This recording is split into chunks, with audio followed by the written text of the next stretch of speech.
Espérons que ce sera le grand débat national, que tout le monde participera. Malheureusement, il y en a toujours qui ne veulent pas participer. C'est partout, on vous se met derrière et puis devant on dit rien. Mais j'espère que ça réussira. C'est une chance pour nous, Français, d'avoir la possibilité d'exprimer par ce débat toutes nos idées et les revendications de tout le monde. Et je pense que le gouvernement, pour lui, c'est également une chance de pouvoir entendre plus précisément la voix du peuple. Moi, j'ai jamais eu l'occasion de parler. Pourtant, j'ai mes idées. Donc, si on me donne l'occasion, je le dis. Si on donne la chance à tout le monde de dire ce qu'on pense, je pense qu'on peut aboutir à quelque chose de concret.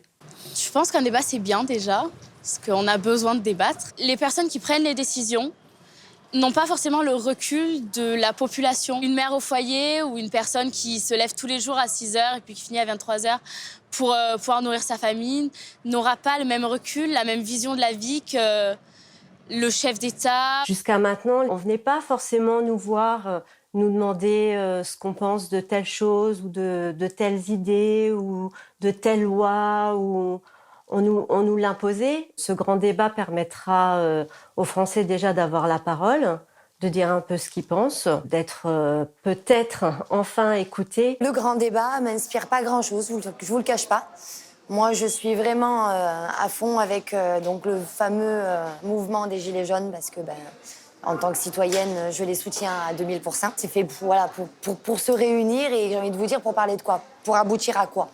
Je suis pessimiste, je pense que c'est comme les élections, c'est comme tout, c'est un leurre en fait. On veut calmer un peu les gens en leur donnant la parole, mais en fait, après, derrière, on les écoute pas, on fait ce qui est décidé à Bruxelles ou dans les ministères. La population, on l'a mis de côté, voilà. J'ai envie de dire, pourquoi faire ce débat alors qu'on a élu un président ? Il avait un programme dès le départ, on a tous adhéré, on l'a élu il y a un petit peu plus d'1 an. Si on décide de prendre une direction, un mandat présidentiel, c'est 5 ans. Donc, laissons-le faire pendant 5 ans. Après, je serais ravie d'aller parler, d'aller donner mon point de vue et d'aller écouter surtout aussi celui des autres. Malheureusement, je n'attends pas grand-chose de ce débat. Ce que j'ai peur, c'est que le débat soit confisqué et qu'on n'aille pas au bout de ce débat. Je suis désolé, il n'y a aucun tabou, aucun sujet interdit pour moi. Et si on veut aller au bout de la grande consultation nationale, il faut que tous les sujets soient mis sur la table et qu'on parle de tous les sujets. Je crois à l'utilité d'un débat national.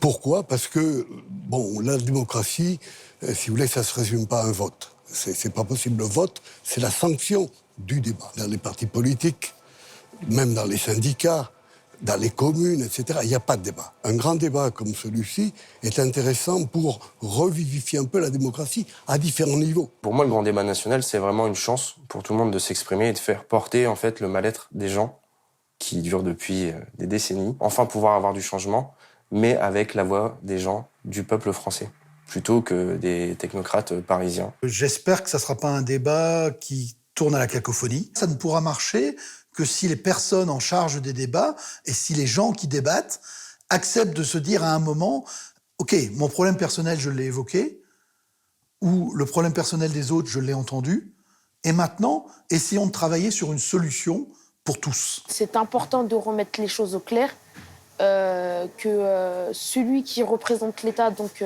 celui qui représente le peuple, donc Macron, soit en accord avec le peuple. S'il y a des désaccords entre le peuple et le président, c'est difficile pour le pays.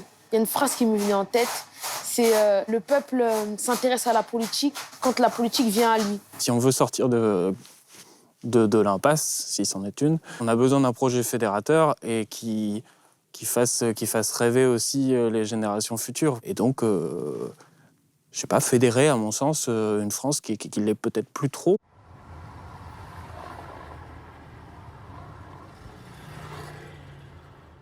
Pour moi, le message, c'est un ras-le-bol général du peuple français en général. Il n'y a pas que les travailleurs, il y a les retraités, il y a ceux qui sont au chômage, qui ne trouvent pas de travail.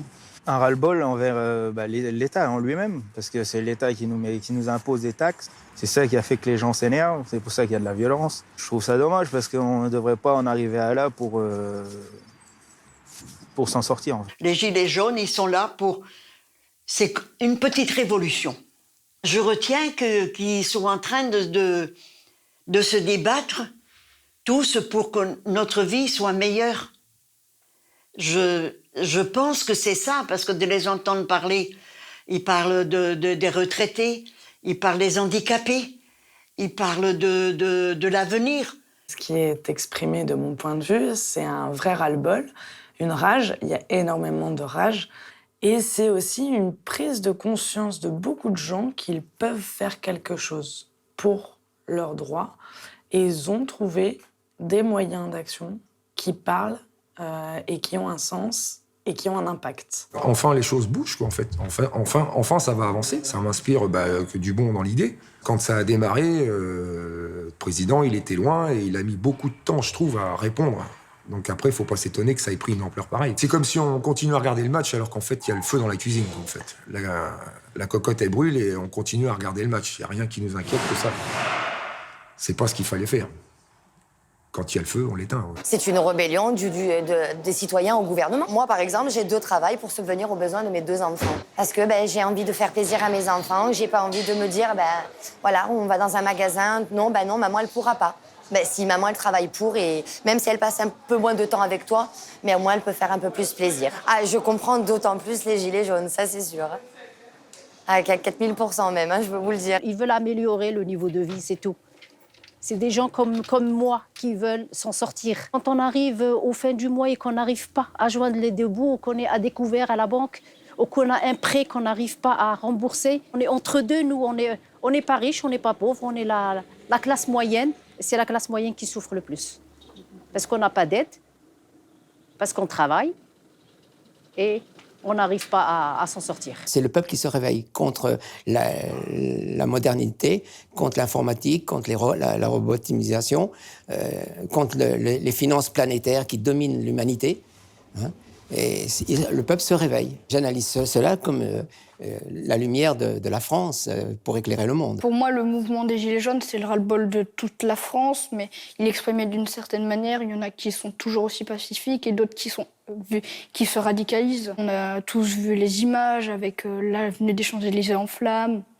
Ça m'a choqué. Parce qu'on est en France, on est un pays civilisé. En théorie, il ne doit pas avoir des voitures en flammes dans la capitale.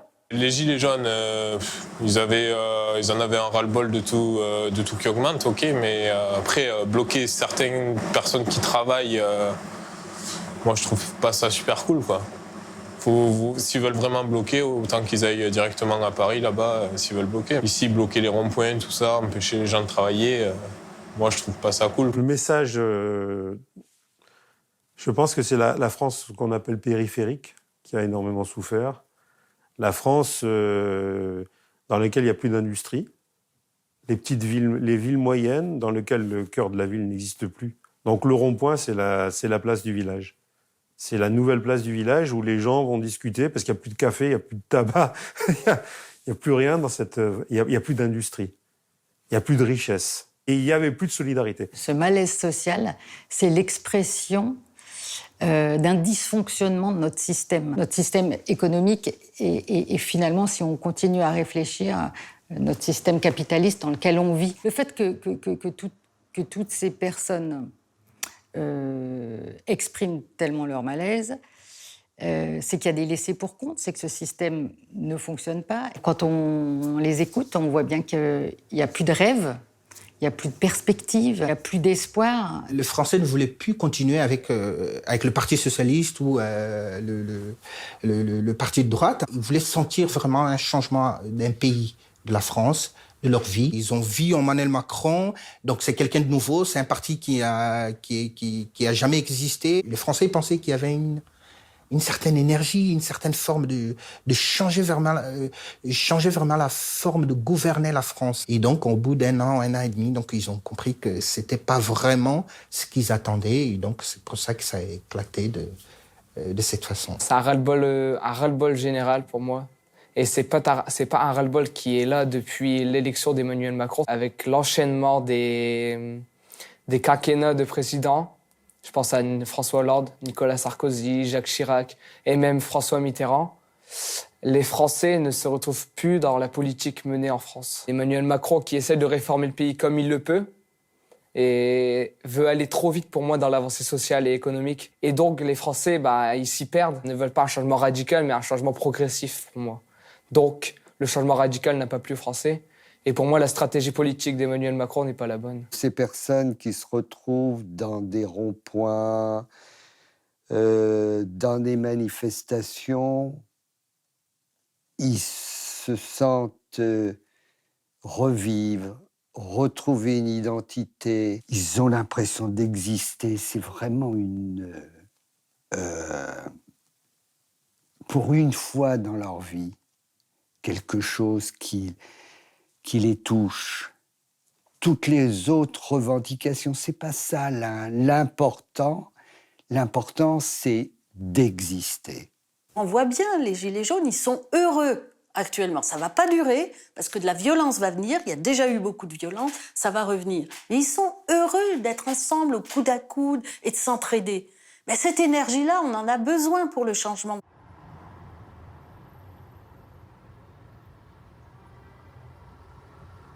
Moi, j'ai toujours pensé que la France était un pays qui rayonnait au niveau international.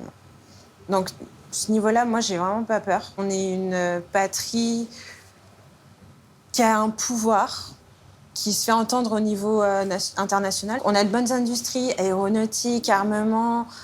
On peut s'en sortir. Ce côté-là, on est vraiment très, très bon. Après, l'avenir des Français, comme moi, par exemple, je suis juste une simple serveuse, ça va être quoi, mon avenir? Moi, j'ai l'image quand même de la France d'un pays fort économiquement, que ce soit sur le plan industriel, que ce soit sur le plan des services, sur le plan même de la santé.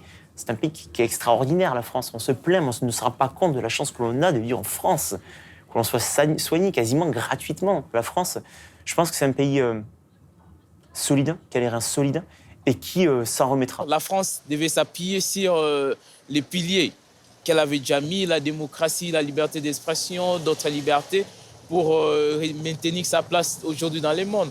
Parce qu'aujourd'hui, dans le monde, quand on parle d'un Français, quand on parle de la France, on voit tout ça, on se dit, c'est un pays merveilleux, il y a la démocratie. Actuellement, on a une perte de sens, une perte de valeur. Et ce qui me semble important pour la France, c'est de se recentrer sur les justes valeurs sur lesquelles notre société s'est fondée. Pour moi, le mot qui serait le plus important, c'est surtout l'équité. On était, il n'y a pas si longtemps que ça, vu, regardé et envié par beaucoup de pays. De nos jours, cette envie de la France a peut-être diminué. Moi, quand j'entends qu'on vend des aéroports français, quand j'entends qu'on vend des sociétés qui sont françaises et qui ont un savoir-faire, c'est un petit peu comme si on vendait une part de soi-même. C'est se séparer un petit peu d'une partie de son pays, quoi. La France, normalement, c'est un pays c'est un pays glorieux, qui a quand même son histoire et qui a fait son histoire. Moi, quand j'entends, je suis française, mais j'ai des origines. Et j'entendais que la France était un grand pays. Et c'est un grand pays, mais il faut le préserver, le grand pays. La compétition est là. La France voit tous les autres pays tout autour de lui qui ont envie de bouger. Elle aussi, elle va bouger. Ça, c'est clair. Une bonne partie des meilleures écoles du monde se trouve en France. Les meilleures universités, les meilleures écoles de commerce. La France en a. Il faut donner plus de chance aux jeunes. Tous les projets venant de la jeunesse, il faut les financer à coût des milliards. Il ne faut plus les laisser partir aux États-Unis où le financement est très facile. Je vois la France en chute libre tout simplement parce que j'ai l'impression qu'ils essayent de faire les choses mieux, mais qu'ils font tout ce qu'il ne faut pas faire. Je pense que les étudiants, justement, vont arrêter les études pour travailler, pour pouvoir payer leur loyer. Donc, si on ne peut pas étudier, on n'a pas forcément les diplômes et du coup, on ne peut pas faire les métiers de demain, en fait. Si on ne peut pas faire les métiers de demain, tout est fichu. Parce que 40% des métiers d'aujourd'hui, c'est des métiers qui n'existeront pas demain et 40% des métiers qui seront là demain, et c'est des métiers qui n'existent pas encore aujourd'hui. Comment voulez-vous que la France s'améliore? On risque de se retrouver avec un pays à deux niveaux, avec les riches d'un côté, les pauvres de l'autre, voilà, et on peut connaître ça sur un système américain, un système, où la finance compte uniquement. Le modèle français, mais qui reste, voilà, jusqu'à présent, le social était quand même quelque chose d'important. On avait des protections, on voit que tout passe dans le privé, le service public se rétrécit de plus en plus, et on ne sait pas où ça va nous mener. Je suis content d'être en France. Je paye et tout, mais aussi en même temps, à côté de ça, j'ai pas besoin de sortir de sous pour aller au docteur, j'ai pas besoin de sortir de sous pour aller chercher des lunettes. Demain, s'il n'y a plus tout ça, on fait comment? Toutes les sociétés vont devenir privées, et du coup, c'est embêtant pour la police, par exemple, si ça devient privé, non, ça va pas être possible. Les médecins ou la médecine, les professeurs, institutrices, non, il faut que ça reste au service de l'État. Un enjeu important, c'est le modèle social de notre pays. Qu'est-ce qu'on veut aujourd'hui? Il faut, à mon avis, profiter de cette occasion, qui est une chance, comme l'a dit le président de la République. Là, je pense que là-dessus, il a raison, pour tout remettre à plat. OK, on veut moins d'impôts, mais en face, qu'est-ce qu'on arrête? Qu'est-ce qu'on supprime? Est-ce que c'est l'éducation, qui aujourd'hui est gratuite, qu'on remet en question? Est-ce que c'est la santé, qui aujourd'hui est gratuite, qu'on individualise? C'est ces questions-là qu'il faut poser. Combien de fois on a pu entendre que la France était un modèle, que ce soit par son service public, que ce soit par sa justice, que ce soit par sa police, par ses services d'incendie et de secours, par son hôpital, par ses ingénieurs dans toute l'industrie. On doit s'enorgueillir du système français. Et on doit peut-être le réorganiser, peut-être également le simplifier dans certains domaines. Mais ne pas l'abandonner. La vision de l'avenir de ce pays, en fait, je peux pas m'empêcher de penser global, et je peux pas m'empêcher de penser premièrement à la crise écologique qu'on rencontre, donc perte de la biodiversité et réchauffement climatique, et que je mets également en lien avec la dépendance complète de notre société au pétrole. On peut pas vivre dans un monde avec un modèle économique basé sur une croissance infinie alors que les planètes ont des ressources limitées. La question écologique, c'est une question centrale. Et pourtant, on a l'impression que rien n'avance. On veut bien faire le tri des déchets, on veut bien mettre des ampoules à basse consommation, on veut bien se mettre à rouler en vélo quand on peut, mais il y a aussi une énorme part de responsabilité des dirigeants et des gros lobbies aussi, parce qu'il faut pas les oublier, qui tirent aussi beaucoup les ficelles du pouvoir. Mondialement, on est plutôt parti vers du nationalisme ou du protectionnisme que vers de la fraternité mondiale. C'est pas la France qui va changer l'ordre du monde, quoi. C'est soit on s'y met tous ensemble, soit c'est pas nous, petits Français, qui allons changer la manière de fonctionner du monde. De toute façon, quel que soit l'enjeu mis en avant, ce sera forcément bloqué, parce que les Français n'ont plus le pouvoir. Ils n'ont pas le pouvoir de décider. Le pouvoir, il est plus à l'Élysée. Il est peut-être à Bruxelles. Probablement. Il est peut-être dans le siège des grandes entreprises, mais il est certainement pas dans les mains des Français, ça c'est sûr. On est entre un monsieur Poutine et un monsieur Trump qui sont très copains. On a en plus les Chinois, les Coréens. Pour que la France puisse avancer, il faut qu'elle soit aidée avec les autres pays européens. Mais je trouve que l'Europe n'est pas réalisée comme vraiment on l'entendait tous. L'Europe devrait être unie et je trouve qu'on n'est pas unis. Je ne me fais pas de soucis pour la France. On est la 5e puissance depuis des dizaines d'années. On est un ancien empire. Je ne me fais pas de soucis. On a les richesses. Enfin, les richesses, on n'a pas la matière première, mais ça va. On a de l'argent, on a des cerveaux, on s'en sort. L'enjeu, pour moi, c'est la cohésion sociale. Et en Europe, pareil. C'est le manque de cohésion sociale. C'est le manque d'un peu d'unité, de se sentir tous ensemble. L'avenir de la France, aujourd'hui, il va dépendre de ce que font les politiques et de ce que fait l'État. Face à cette voix citoyenne qui s'est levée, soit il y a une écoute et il y a une vraie, réelle mise en accord entre l'État et le peuple, soit ça continue d'être discordant et on va droit vers une révolution. Les solutions qu'on pourrait peut-être envisager, c'est plus de transparence au niveau politique, au niveau des finances de l'État et justement, si ce grand débat sert à quelque chose, continuer sur des optiques comme ça où on demande au peuple qu'est-ce qu'on peut faire pour qu'il aille mieux.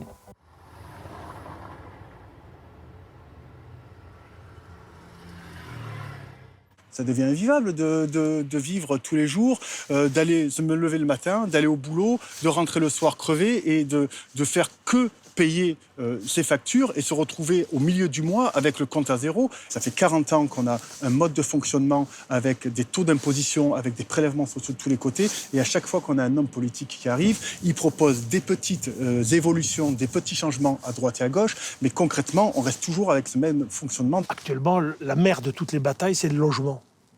Il me semble qu'en Allemagne, par exemple, les logements sont un tiers moins chers qu'en France, au moins. Ce qui fait que le reste à vivre pour les gens est plus important, par définition. Et donc, il ne faut pas se fier uniquement qu'à ce qu'on gagne. Il faut regarder ce qui nous reste quand on a payé le téléphone, le loyer, l'eau, le gaz et toutes les charges. Il y a quand même énormément d'argent qui est collecté. Les collectivités n'ont plus d'argent, l'État est surendetté. Donc, on ne sait pas où passe cet argent. Et en tout cas, il n'est pas redistribué de manière efficace et équitable. Tant que les gens n'auront pas d'emploi, on peut toujours parler de réduction d'inégalités, de partage de richesses, tout ce que l'on veut. La première des richesses à partager, c'est l'emploi. Attirer des investisseurs, à attirer des activités et à faire qu'elles se développent et donnent donc du travail aux gens qui sont dans le bassin. Ce qui serait bien, c'est qu'il y ait de moins en moins de chômage, mais on pousse à ce qu'il y ait de plus en plus de chômeurs. En gros, en donnant beaucoup trop comme revenu aux chômeurs, et il y en a qui en profitent par rapport à ça. C'est pas qu'une question de peu de travail, c'est le peu d'envie aussi des gens parce qu'ils ont trop à côté, quoi. Il faut qu'on ait notre chance, il faut qu'on trouve du travail parce que moi j'en peux plus d'être dans cette situation. J'ai pas de salaire. Heureusement qu'il y a mon père qui m'aide parce que sinon je serais à la rue, quoi. Et j'en peux plus. J'ai envie de trouver du travail, j'ai envie de bosser, mais personne ne me veut. Donc, je me sens un peu rejeté de la société, au fond. Je me dis, moi, je suis là, mais sans être là, quoi, je sers à rien, en fait, au final. L'enjeu le plus important, ça doit être l'économie puis l'écologie. Mais l'écologie est quand même très important. Par exemple, si on compare à l'Allemagne, il y a des villes qui fonctionnent qu'à l'énergie propre, alors que nous, pas du tout. Si on réduit, par exemple, à 50% l'uranium, ça peut le faire, mais pas couper d'un coup. C'est pas possible, c'est 70% de notre électricité, l'uranium. Si on arrête, on va devoir acheter de l'électricité à l'étranger, et c'est pas possible, ça. Pour moi, l'enjeu le plus important, c'est l'écologie, parce que c'est la base de tout, et que tout ce qui doit être concerné, tous les gens qui ouvrent des entreprises aujourd'hui doivent être sensibilisés à ça. Après, je sais qu'il y a les lobbies et qu'il y a les pétroliers qui sont bien plus puissants, mais c'est même pas là qu'on devrait en être aujourd'hui. Aujourd'hui, ce serait à rouler naturel, zéro déchet. Dès qu'on parle de l'immigration, on est très vite traité de raciste ou voilà, on vote RN ou FN, enfin bref, voilà. On va faire venir des gens d'autres pays qui ont une autre culture, une autre religion, qui ont une autre langue. Et ben plus ça va causer des soucis parce qu'il faut que ces gens ils s'intègrent, il faut qu'on les intègre. On peut pas nourrir toute la planète de tous les pays en guerre, qu'on peut pas donner de l'argent à tout le monde, qu'on peut pas accueillir tout le monde, qu'on est un pays en crise et qu'il y a un moment il va falloir être ferme et dire stop. La question décisive qu'il faudrait aborder pour moi, c'est les immigrés. Honnêtement, je le vois comme un sujet tabou. Dès qu'on en parle, c'est oh mon Dieu, c'est compliqué, il faut pas en parler parce que c'est un sujet à conflit. Mais moi, je pense qu'il faudrait le dire haut et fort. Que immigrés, alors ma mère, honnêtement, vous croyez que ma mère, elle est née en France, qu'elle a grandi en France? Non. Et justement, ma mère, elle a eu les moyens et elle a eu la chance d'avoir eu des aides, des français, des cours de français, etc. Et aujourd'hui, ma mère, elle gagne bien sa vie. Et puis, ma mère, elle paye ses impôts, elle donne à des associations. Elle remercie la France. Partout dans les grandes villes, il y a le centre qui est très attractif, donc qui est plus cher, beaucoup plus cher. Et alors après, il y a la périphérie où là, du coup, les gens ils veulent être près du centre, mais en payant moins cher.